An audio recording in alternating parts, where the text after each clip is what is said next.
As novel story में आपका स्वागत है। सुनते रहिए अनोखी कहानियां अनोखे अंदाज में। तो लाइक, कमेंट, शेयर और सब्सक्राइब करना ना भूलें। तो दोस्तों, जैसा कि आप लोगों ने तो 10 एपिसोड देख लिया, तो चलिए स्टार्ट करते हैं 11वां episode. Chapter 11, Aditya personal assistant कैसे बना। आदित्य प्रणव के पास गया। उसने प्रणव से कहा, भाई क्या आप आपके लिए असिस्टेंट ढूंढ रहे हैं। प्रणव ने कहा, मेरे काम बहुत बढ़ गया है, इसलिए मैं असिस्टेंट ढूंढ रहा हूँ। आदित्य ने कहा, आप एक काम करो, आप मुझे ही अपना असिस्टेंट बना लो। प्रणव ने कहा, नहीं, मैं तुम्हें अपना असिस्टेंट नहीं बनाना चाहता। असिस्टेंट को बहुत काम होता है और मैं तुम्हें परेशान नहीं करना चाहता। आदित्य ने अपना दिमाग चलाया और कहा, भाई देखो ना, अब तो मेरी कॉलेज की पढ़ाई भी पूरी हो गई है। मैं दूसरे के हाथ के नीचे काम करने से अच्छा है मैं आपके नीचे काम कर लूं, मुझे बहुत सीखने को मिलेगा। प्रणव ने कहा, तुम्हें किसी के हाथ के नीचे काम करने की जरूरत नहीं है। मैंने तुम्हारे लिए एक कंपनी खरीद ली है, तुम वहां जाकर काम करोगे। आदित्य ने कहा, नहीं भाई, मुझे इतनी बड़ी कंपनी संभालने के एक्सपीरियंस नहीं है। प्लीज मुझे आप आपका असिस्टेंट बना लो, मैं धीरे धीरे आपके हाथ के नीचे सीख जाऊंगा, तब आप मुझे दे दो वो कंपनी संभालने के लिए। प्रणव ने कहा, मैं तुम्हें सिखाने के लिए कोई भेजता हूँ, वह तुम्हें सिखाएगा क्या करना है और कैसे करना है। आदित्य ने कहा, नहीं भाई, मुझे आपसे सीखना है, आप ही मुझे सिखाओगे, मुझे किसी और पर भरोसा नहीं है। प्रणव ने कहा, ठीक है, मैं तुम्हें सिखाऊंगा, पर तुम मेरा असिस्टेंट नहीं बनोगे। तुम सिर्फ मेरे साथ रहोगे और मैं जो भी बताऊंगा, जैसे भी कहूंगा, तुम वैसे करोगे। आदित्य ने देखा कि प्रणव नहीं मान रहा उसे असिस्टेंट बनाने के लिए। उसने अपना दिमाग चलाया और एक नया आइडिया निकाला। आदित्य ने कहा, भाई आप ही ना मुझे अपना असिस्टेंट बना लो, इसमें आपका फायदा है। जो भी सीक्रेट होगा वह हम दोनों के अलावा कोई नहीं जान पाएगा और किसी को पता भी नहीं चलेगा। प्रणव नहीं माना। प्रणव ने कहा, तुम्हें मेरा असिस्टेंट ही क्यों बनना है, मैं तो तुम्हें अपने साथ रखने के लिए तैयार हूँ। मैं फिर भी तुम क्यों रट लगा रहे हो, मुझे असिस्टेंट बना लो। आदित्य ने कहा, भाई मैंने कभी आपसे कुछ नहीं मांगा ना, नहीं तो मैं आज मांग रहा हूँ, मुझे आपका असिस्टेंट बना लो। आप इतना नहीं कर सकते, मैंने कभी आपसे कुछ नहीं मांगा, इस बार मांग रहा हूँ, आपको देना ही पड़ेगा। प्रणव ने आदित्य के सामने हार मान ली और उसे कहा, ठीक है, कल से तुम मेरे असिस्टेंट बन जाओ। और मैनेजर से कहा, जो लोग असिस्टेंट की पोस्ट के लिए आए हैं उन्हें घर भेज दो, मुझे मेरा असिस्टेंट मिल गया है। इस तरह से प्रणव को उसका असिस्टेंट मिल गया। आदित्य प्रणव के साथ खाना खाने के लिए बैठ गया। आदित्य और प्रणव ने दोनों ने मिलकर खाना खत्म कर लिया। खाना खत्म होने के बाद आदित्य ने प्रणव को आगे उन्हें कौन सा काम करना है ये बताया। प्रणव और आदित्य फिर से अपने काम में मग्न हो गए। यह मानसी आनंद के फोन का इंतजार कर रही थी। कुछ ही देर में उसका इंतजार खत्म हो गया और आनंद ने उसे कॉल करा। आनंद ने उससे कहा, मैं अभी हॉस्पिटल से जाकर आया हूँ। कल तुम्हारी माँ की सर्जरी होने वाली है, वह भी ठीक है। सर्जरी होने के बाद ही पता चलेगा उनकी तबीयत के बारे में, तुम फिक्र मत करो, मैं तुम्हें अपडेट देता रहूंगा। मानसी ने आनंद से कहा, तुम नहीं होते तो मुझे को बताता वहाँ क्या चल रहा है। तुम्हारा शुक्रिया जो तुमने पता करके बताया। आनंद ने कहा, अब तुम मुझे शर्मिंदा कर रही हो। पहले तो कहती हो कि तुम मेरे सबसे अच्छे फ्रेंड हो और आप कहती हो शुक्रिया। शुक्रिया से काम नहीं चलेगा, जब भी तुम वापस आओगी मुझे ट्रीट चाहिए। मानसी ने कहा, तुमने काम ही ऐसा किया है, मैं जरूर दूंगी, तुम जो चाहे वह खा सकते हो। अपने कॉल रखती है, मुझे सोना है। अपने कॉल रखते हो, मुझे सोना। और इतना कहकर मानसी ने कॉल रख दिया। अब दोपहर के करीब 2:30 बजे थे। मानसी ने सोचा, 1-1.5 घंटा में आराम कर लेती हूँ, फिर मुझे आगे की प्रिपरेशन करनी होगी, इसके लिए मुझे वक्त चाहिए। इतना तो करना से बेड पर जाकर सो गई। 4 बजे के करीब मानसी की नींद खुल गई। मानसी नींद से उठ गई और जाकर फ्रेश हो गई। उसने खुद के लिए कमरे में ही कॉफी बनाई और कॉफी पीते पीते अपना फेवरेट बुक पढ़ने लगी। मानसी को बुक पढ़ते वक्त चाय या कॉफी दोनों में से एक चाहिए था। मानसी कॉफी पीते पीते बुक्स पढ़ने लगे। उसे पढ़ते पढ़ते 1 घंटा हो गया। उससे अब एक जगह बैठकर बोर हो रहा था। मानसी को ये हवेली बहुत पसंद आई थी। वह पूरी हवेली को देखना चाहती थी, लेकिन उसमें इतनी हिम्मत नहीं थी कि वह अकेले ही पूरी हवेली घूमे। हवेली इतनी बड़ी थी कि वह मानसी अपने कमरे से बाहर आ गई और कमरे के बाहर किस कोने से उस कोने तक घूमने लगी। मानसी जिस फ्लोर पर थी उस फ्लोर पर सिर्फ प्रणव और मानसी का कमरा था। उसके अलावा वह प्रणव का स्टडी रूम था। मानसी को ऐसे चक्कर लगाते हुए आदित्य ने देख लिया। उसने तो सोच ही लिया, ये पागल है क्या, ऐसे कोई चक्कर लगाता है। आदित्य कुछ बुड़बुड़ाया, इसलिए प्रणव ने उसकी तरफ देखा। प्रणव ने देखा कि आदित्य बाहर देख रहा है। प्रणव किसी नजर बाहर गई, उसे बाहर मानसी यहाँ से वहां टहलते हुए दिखाई दी। वह भी बस उसे ही देखता रहा। उसने खुद को जल्दी से संभाल लिया और आदित्य से कहा, लगता है वह तुम्हें बहुत पसंद आ गई है, इसलिए तुम इतना घूर रहे हो। आदित्य ने कहा, भाई ऐसा कुछ नहीं है, मैं बस उसे देख रहा था, वह हरकत ही ऐसी कर रही थी, पर वैसे ही तो बहुत खूबसूरत, क्या मैं आपके लिए इसे पटा लूं? प्रणव ने गुस्से से आदित्य को देखा। आदित्य ने कहा, मैं बस मजाक कर रहा था। कहानी में आगे क्या हुआ जानने के लिए पढ़ते रहे। तुमसे प्यार हो गया तो स्टार्ट करते हैं। चैप्टर नंबर 12, जापानीज खाना। प्रणव ने कहा, ये यहाँ ऐसे क्यों घूम रही है? आदित्य ने कहा, शायद ऐसे ही घूम रही होगी। प्रणव ने कहा, उसे कहो अपने कमरे में जाकर घूमे, यहाँ हमें डिस्टर्ब हो रहा है। आदित्य ने कहा, मैं जाकर अभी बताता हूँ। इतना कहकर वो वहां से चला गया।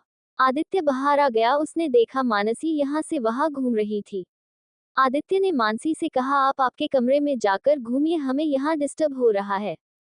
मानसी ने उसे देखा और कहा, मैं बस यहाँ घूम रही थी, मेरे घूमने से भले आप लोग कैसे डिस्टर्ब हो गए?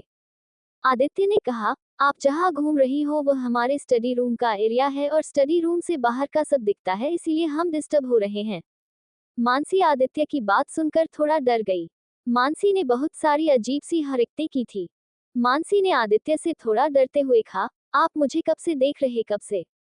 आदित्य ने मुस्कुराते हुए जवाब दिया, मैम पिछले आधे घंटे से। मानसी ने डरते हुए कहा, सॉरी मुझसे गलती हो गई, अगली बार मैं यहाँ टहलने नहीं आऊंगी। इतना कहकर मानसी वहां से अपने कमरे में चले गई। मानसी को ऐसे जाते हुए देखकर आदित्य को बहुत हंसी आ रही थी। आदित्य ने खुद से कहा, कितनी पागल लड़की है, इतनी सी बात से डरकर भाग गई। आदित्य फिर से स्टडी रूम में चला गया। प्रणव उसका वेट कर रहा था। जब आदित्य अंदर चला गया, प्रणव से गुस्से से देख रहा था। आदित्य ने कहा, क्या हुआ भाई, आप मुझे इतने गुस्से से क्यों देख रहे हैं? प्रणव ने कहा, कितनी देर से गए हो तुम? उसे एक बात बताने के लिए इतनी देर लगती है क्या? ऐसी क्या बात कर रहे थे उससे जो तुम्हें इतना टाइम लगा? आदित्य ने कहा, वह मुझसे पूछ रही थी, आप लोग मुझे कब से देख रहे हो? मैंने उसे कहा, हम तुम्हें पिछले आधे घंटे से देख रहे हैं। उसका मुंह देखने लायक हो गया ही था। इतना कहकर आदित्य जोर जोर से हंसने लगा। प्रणव ने कहा, तुम्हें क्या जरूरत थी उसे झूठ बोलने की? क्या पता वह हमारे बारे में क्या सोच रही थी? आदित्य ने कहा, भाई आप फिक्र मत करो, वह हमारे बारे में कुछ भी नहीं सोच सकती। उसकी शक्ल आपने नहीं देखी, आप देखते तो आप भी हंस पड़ते। उसके चेहरे पर 12 बजे बज रहे ना, वह तो यही सोच रही होगी कि हमने क्या क्या देखा और क्या सोचा होगा उसके बारे में। इतना कहकर आदित्य फिर से हंसने लगा। प्रणव ने कहा, अब बस करो और अपना काम कर लो, बहुत काम पेंडिंग है, वह आकर नहीं करेगी। आदित्य ने बड़ी मुश्किल से आपने हंसी दबाए और हाँ में जवाब दिया और अपना काम करने लगा। यहाँ मानसी अपने कमरे में आकर सोचने लगी उसने क्या क्या हरकत की थी। वह हर एक बात सोचने लगी जब से वह वहां गई थी। जब उसने सब बात सोच ली तब वह थोड़ा रिलैक्स हो गई, क्योंकि उसने ऐसी कोई भी हरकत नहीं की थी, वह बस यहाँ से वहां घूम रही थी। मानसी रिलैक्स हो गई। उसने अपनी किताब उठाई और बालकनी में जाकर पढ़ने लगी। मानसी को बुक पढ़ते पढ़ते रात के 7:30 बज गए। उसने घड़ी में टाइम देखा और अपनी बुक बंद कर ली। उसने अपने बुक को अच्छे से बुक सेल में रख दिया। वह जाकर थोड़ा फ्रेश हो गई और नीचे डिनर के लिए चली गई। वह आज लेट नहीं होना चाहती थी, नहीं तो कल की तरह उसे भूखा रहना पड़ता। मानसी नीचे डाइनिंग एरिया में चली गई। अभी भी खाना लगने में 10 में बाकी थे। एक के बाद एक सब लोग आ रहे थे। सबसे पहले मानसी गई थी। मानसी को वहां देखकर मुस्कुराए। मानसी ने भी सबको मुस्कुराते हुए देखा। सब लोग डाइनिंग एरिया में आ चुके थे। प्रणव और आदित्य भी डाइनिंग एरिया में आ गए थे। जैसे ही 8 बजे बज गए, सैफ ने खाना सर्व करना शुरू कर दिया। आज जापानीज खाना बना था। हर दिन अलग कंट्री का खाना बनता था। जिसे खाना पसंद नहीं आएगा उसके लिए दाल चावल और सब्जी बनी रहती थी। मानसी ने अपने सामने जापानीज खाना सर्व होते हुए देखा। मानसी आज तक जापानीज खाना ट्राई नहीं किया था। मानसी को उन लोगों ने जापानीज खाना सर्व किया। मानसी ने अपने सामने इतना सारा जापानीज खाना देखा। उसे समझ नहीं आया किसके साथ क्या खाना है और कैसे खाना है। वो बस खाने को देखती रही। मानसी ने देखा सब लोगों के प्लेट में खाना लग चुका है और सब लोग खाना खा रहे हैं। मानसी की तो कुछ भी समझ नहीं आ रहा था कि कैसे खाएं। प्रणव कब से मानसी को नोटिस कर रहा था। उसने देखा कि वह खाना नहीं खा रही। प्रणव ने आदित्य को इशारा किया। आदित्य समझ गया। आदित्य ने मानसी से कहा, अगर आपको खाना पसंद नहीं है तो आप दूसरा खाना खा सकती है। आदित्य ने इशारे से एक मैड को दाल चावल और सब्जी लाने के लिए कहा। कुछ ही देर में वो मैड दाल चावल और सब्जी लेकर आ गई। मानसी ने अपनी जापनीज प्लेन साइड में की और एक प्लेट में दाल चावल निकाल कर खाने लगी। मानसी ने कभी अपनी जिंदगी में ऐसा खाना नहीं खाया था। आदित्य ने मानसी से कहा, आप दाल चावल खाने के बाद थोड़ा जापनीज खाना ट्राई करके भी देख सकती हो, शायद आपको पसंद आ जाए तो आप वो भी खा सकती हो। आदित्य के बात पर मानसी ने अपना सिर हिलाया। मानसी ने पहले अपना दाल चावल खत्म कर लिया। दाल चावल खाने के बाद मानसी ने अपने सामने जापानीज खाने की प्लेट रखी। मानसी प्लेट में से हर खाना ट्राई कर रही थी। पराव और आदित्य उसे ही देख रहे थे। आदित्य को तो मानसी को ऐसे खाते हुए देखकर बहुत हंसी आ रही थी। उसने अपनी हंसी को बहुत कंट्रोल कर रखा था। कहानी में आगे क्या हुआ जानने के लिए पढ़ते रहे तुमसे प्यार हो गया बन रहे हमारे एस नोवेल स्टोरी के साथ। तो स्टार्ट करते हैं चैप्टर नंबर 13, प्रणव की डराने वाली आवाज। मानसी ने जैसे तैसे करके कुछ चीजें टेस्ट कर ली। उसने किसी के भी साथ किसी का भी कॉम्बिनेशन करके खाया था। उसे किसी भी डिश की टेस्ट अच्छे से नहीं मिली थी। आदित्य ने मानसी से कहा, आपको कैसे लगा जापनीज खाना? मानसी ने कहा, बहुत अच्छा था। आदित्य ने कहा, आप अगली बार यही खाना खाए। मानसी ने तो बस फॉर्मेलिटी के लिए खाया था और कहा था कि अच्छा है, उसे क्या पता था कि आदित्य उसे अगली बार यही खाना खाने के लिए कहेगा। मानसी ने बस हाँ में अपनी गर्दन हिलाई। सब लोगों ने खाना खत्म कर लिया था। सब अपने अपने कमरे में चले गए। वहां कोई एक दूसरे से अच्छे से बात नहीं करता था। मानसी भी अपने कमरे में जाने लगी। उसे प्रणव की बुआ अनिता जी ने रोक लिया। अनिता जी ने मानसी से थोड़े गुस्से में कहा, डॉक्टरों ने पहले ही कह दिया है कि वो कभी ठीक नहीं हो सकता, तो तुम क्यों उसे ठीक करने के पीछे पड़ी हो और अपना टाइम वेस्ट कर रही गई। मानसी ने अनिता जी से कहा, मुझे अच्छे से पता है मुझे क्या करना है, कहाँ टाइम वेस्ट करना है और कहाँ नहीं। आप मेरी फिक्र मत करें, अपनी सेहत का ख्याल रखें, आप मुझे बहुत कमजोर लग रही है। मानसी वहां से जाने लगी। अनिता जी ने उसे रोकाते हुए कहा, कितने पैसे मिले तुम्हें उसे ठीक करने के लिए? मैं तुम्हें उससे दुगने दूंगी, बस तुम्हें उसका इलाज बंद करके यहाँ से जाना होगा। मानसी ने कहा, मैं तो उन्हें ठीक किए बिना कहीं नहीं जाने वाली और आपका पैसा आप ही रखे, मुझे मेरी फी पहले हाई मिल चुकी है। इतना कहकर वो वहां से चली गई। यहाँ अनिता जी और मानसिन की बातें आदित्य ने सुन ली थी। उसे मानसी का ऐसे जवाब देना पसंद आ गया। वो प्रणव के कमरे में चला गया। मानसी के आने का वक्त हो गया था। समीर कुछ फाइल्स देख रहा था। मानसी अपना सामना लेकर अपने वक्त पर आ गई। प्रणव व्हीलचेयर पर बैठा हुआ था। मानसी ने आदित्य से कहा, मैं इनका इलाज शुरू कर सकती हूँ क्या? आदित्य ने हाँ, मैं जॉब दे दिया। मानसी प्रणव के पास चली गई। पराव ने पहले से ही शॉर्ट पहन ली थी और अपना काम कर रहा था। मानसी ने अपने हाथों पर मालिश का तेल लिया। वो प्रणव के पैरों को तेल से मसाज देने लगी। मानसी के गर्म मुलायम हाथ प्रणव के पैरों को मानो जैसे गुदगुदी कर रहे हो। मानसी के हाथों का स्पर्श बहुत मुलायम था और वो बहुत अच्छे से मालिश कर रही थी। सुबह मानसी ने ग्लव्स पहने थे, इसलिए प्रणव को उसके नर्म और कोमल हाथों का स्पर्श नहीं हुआ था। लेकिन अब तो मनो प्रणव उस एहसास में कहीं खो गया था। मानसी को लगा शायद प्रणव उसके हाथों को फील कर रहा है। मानसी ने कहा, क्या आपन को कुछ फील हो रहा है? मानसी के बातों से प्रणव अपने ख्यालों से बाहर आ गया और ना में सिर हिलाया। मानसी ने अपने हाथों की ताकत को बढ़ाया। मानसी के हाथ अब थोड़ी तेजी से प्रणव के बॉडी पर चलने लगे। धीरे धीरे मानसी ने अपने हाथ ऊपर चलाना शुरू किए। जैसे जैसे मानसी के हाथ उसके पैरों से ऊपर की तरफ बढ़ रहे थे, प्रणव की भी बेचैनी बढ़ रही थी। प्रणव को बहुत अजीब लग रहा था। आदित्य ने भी ये नोटिस कर लिया। आदित्य ने इशारे धो प्रणव को पूछा, क्या इसे मालिश करने से रोकूं? प्रणव ने भी उसे हाँ कहा। आदित्य ने मानसी से कहा, आप थोड़ा आराम करें और इन्हें भी थोड़ा आराम दे। मानसी ने कहा, ठीक है, मैं आप लोगों को 15 मिनट का रेस्ट देती हूँ। मानसी ने आदित्य को वॉशरूम कहा है पूछा और वॉशरूम में अपने हाथ धोने चली गई। मानसी के जाने के बाद आदित्य ने प्रणव से कहा, क्या हुआ? प्रणव ने आदित्य से कहा, उसे कहो ग्लव्स पहनकर मसाज करें। उसके हाथों की गर्माहट और उसके छूने से मेरी बॉडी में अजीब सी बेचैनी हो रही है। आदित्य ने हंसकर कहा, किस प्रकार की बेचैनी हो रही है आपको? प्रणव ने गुस्से से आदित्य की तरफ देखा। आदित्य ने अपनी हंसी को रोकते हुए कहा, समझ गया आपको कैसी बेचैनी रही है, अगर आप चाहो तो उसके साथ वो सब कर सकते हो, वैसे भी उसका कोई बॉयफ्रेंड नहीं है। प्रणव ने गुस्से से आदित्य से कहा, चुप हो जाओ। आदित्य ने कहा, मैं तो चुप हो जाऊंगा, लेकिन उसका क्या? वो कब तक चुप बैठ पाएगा? वैसे तो पहली बार आपके साथ ऐसे हुआ है कि किसी के छूने भर से ही आपकी बॉडी में हरकत हुई है। प्रणव ने कहा, अब चुप हो जा, आगे का आगे देखेंगे। आदित्य चुप हो गया। मानसी भी वॉशरूम से हाथ धोकर बाहर पलीज। आदित्य प्रणव को लेकर बालकनी में चला गया। प्रणव ने थोड़ी खुली हवा ली और खुद को शांत कर लिया।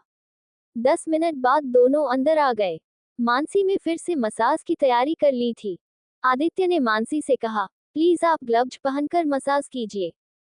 मानसी ने आदित्य को देखते हुए कहा, ग्लव्स पहनने से तो अच्छा है हाथों से मसाज करना, इसे हाथों की गर्माहट की वजह से जल्दी पेशेंट रिकवर होता है।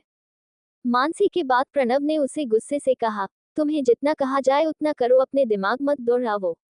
मानसी ने पहली बार प्रणव की आवाज सुनी थी। मानसी तो प्रणव के गुस्से वाले आवाज से तो काफी डर गई। मानसी की पूरी बॉडी कँपने लगी।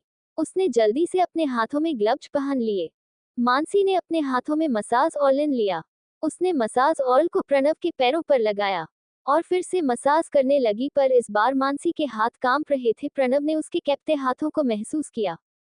प्रणव तो मन में बहुत खुश हो रहा था, उसे मानसी की ऐसी हालत पर हंसी आ रही थी। मानसी डर डर के प्रणव के पैरों की मालिश कर रही थी। पैरों की मालिश होने के बाद मानसी ने डरते हुए आदित्य से कहा, परियों की मालिश हो गई है, अब इनकी कमर की मालिश करनी है, इन्हें बेड पर लिटाए। कहानी में आगे क्या हुआ जानने के लिए पढ़ते रहे तुमसे प्यार हो गया। तो दोस्तों, कैसी लग रही है कहानी? लाइक करें, कमेंट करें, शेयर करें और हमें बताना ना भूलें, और चैनल को सब्सक्राइब करें, ज़्यादा से ज़्यादा लोगों तक शेयर करिए। तो स्टार्ट करते हैं बिना समय गवाए आपका अगला चैप्टर। चैप्टर नंबर 14, गंदे ख्याल। आदित्य ने प्रणव को बेड पर लिटाने से पहले प्रणव की इजाजत ली। प्रणव ने आदित्य को इजाजत दी। आदित्य ने मानसी से कहा, मेरी हेल्प करो इन्हें बेड पर लिटाने में। मानसी ने आदित्य की हेल्प की प्रणव को बेड पर लिटाने। प्रणव को लिटाने के बाद मानसी भी बेड पर चढ़ गई। मानसी ने अपने हाथों से प्रणव की शर्ट ऊपर कर ली। मानसी को बहुत अजीब लग रहा था प्रणव के ऐसे शर्ट ऊपर करना। प्रणव ने भी अपनी आंखें बंद कर ली थी। मानसी ने अपने हाथों में तेल ले लिया और प्रणव की मालिश करने लगी। मानसी के दिल की धड़कन बढ़ी हुई थी और उसके हाथ भी प्रणव के बॉडी पर कांप रहे थे। प्रणव उसके कैप्टे हाथों को अपनी बॉडी पर महसूस कर रहा था। उसे बहुत मजा आ रहा था। प्रणव को मालिश से बहुत अच्छा लग रहा था। वो वही मालिश करते सो गया। मानसी ने अपनी मालिश खत्म कर ली और आदित्य से कहा, आप इन्हें सीधा करके लिटा दीजिए, मैंने अपना काम पूरा किया है।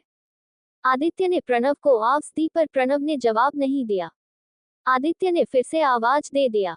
इस बार भी प्रणव ने जवाब नहीं दिया। आदित्य ने मानसी से कहा, लगता है सो गए। मानसी ने कहा, ठीक है, सोने दो इन्हें ऐसे है। इतना कहकर वो वहां से चली गई। मानसी के जाने के बाद आदित्य ने प्रणव को ब्लैंकेट ओढ़ाया और दूर क्लोज कर लिया और वहां से अपने कमरे में चला गया।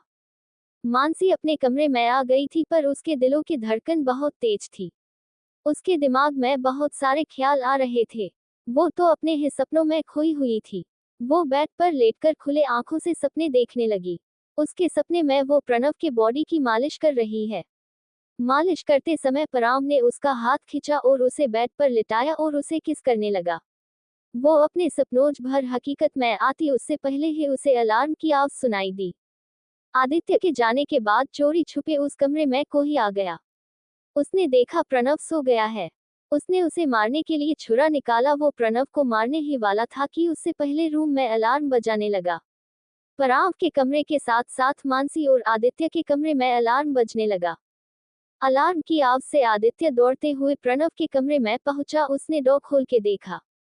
अंदर कोई नहीं था, बस जमीन पर खून लगा चाकू था। उसने प्रणव के पास जाकर देखा, प्रणव एकदम ठीक था और वो भी उस अलार्म से जग चुका था। आदित्य ने देखा कमरे की खिड़की खुली है। उसने खिड़की से नीचे देखा, उसे कोई नहीं दिखा। प्रणव ने आदित्य से कहा, वो भाग गया है। प्रणव की बात सुनकर आदित्य ने उसकी ओर देखा और कहा, क्या आपने उसे देखा? प्रणव ने अपना सिर ना में हिलाया। यहाँ अलार्म की आवाज से मानसी भी डर गई थी। वो अपने कमरे से बाहर आ गई। उसने देखा प्रणव के कमरे का दूर खुला है। वो उस तरफ चली गई। कमरे में प्रणव और आदित्य बात कर रहे थे। आदित्य ने उसे वहां देखा और कहा, क्या हुआ, तुम इतनी डरी हुई क्यों हो? मानसी ने कहा, मेरे खिड़की के पास कोई था और अलार्म भी बज रहा था। आदित्य ने कहा, चलो चलकर देखते हैं। आदित्य ने प्रणव को व्हीलचेयर पर बिठाया। वो उसे वहां अकेला नहीं छोड़ने वाला था। वो उसे लेकर मानसी की कमरे की ओर चला गया। कमरे में जाने के बाद उसने खिड़की खोलकर देखा। वहां कोई नहीं था, पर खिड़की पर किसी के जूतों के निशान थे। आदित्य ने कहा, लगाता है जो भी था वो शायद गार्डन के रास्ते से आया था, तभी ये मिट्टी यहाँ है। मानसी ने कहा, कौन न था? आदित्य ने कहा, मैं जल्दी उसका पता लगा लूंगा, तब तक चौकन्ना रहना पड़ेगा, कुछ भी हो सकता है। आदित्य की बातों ने मानसी को पूरी तरह डराया था। मानसी ने कहा, वो अलार्म क्यों बजा था? आदित्य ने कहा, वो सिक्योरिटी अलार्म है। अगर सर के कमरे में कोई भी चोरी छिपे घुसकर आता है तो तब ये उसके पास वाले कमरों में बजता है। मानसी समझ गई, प्रणव के बाजू वाला कमरा उसका था, इसलिए वो अलार्म बजा था। आदित्य और मानसी बातें कर रही थी, पर प्रणव का सब ध्यान मानसी पर था। वो मानसी को ही देख रहा था। मानसी ने नाइटी पहनी थी। नाइटी की वजह से उसके बॉडी का वो पार्ट उभर कर सामने आया था और प्रणव उसे देखे बिना नहीं रह पा रहा था। वो पार्ट उसे मानसी की ओर अट्रैक्ट कर रहा था।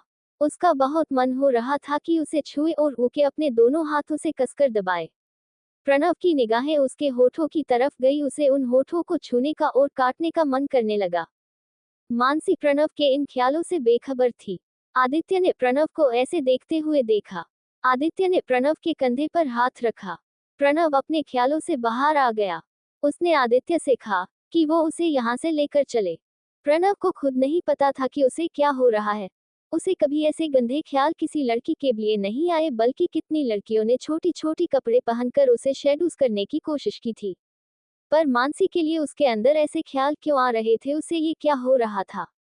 प्रणव ने अपना सिर झटका। प्रणव को ऐसे करते हुए आदित्य ने देखा। आदित्य ने कहा, क्या हुआ? प्रणव ने कहा, उस लड़की को मुझसे दूर रहने के लिए कहो। दादी से कहा कर उसे मुंबई भेज दो। आदित्य ने कहा, क्या हुआ, क्या बात है, कुछ गलती हुई है उससे? प्रणव ने कहा, तुम्हें जितना कहा है उतना करो। आदित्य प्रणव के पैरों के पास बैठ गया। उसने प्रणव के हाथों को अपने हाथों में ले लिया और कहा, क्या बात है, आप मुझे बताओ।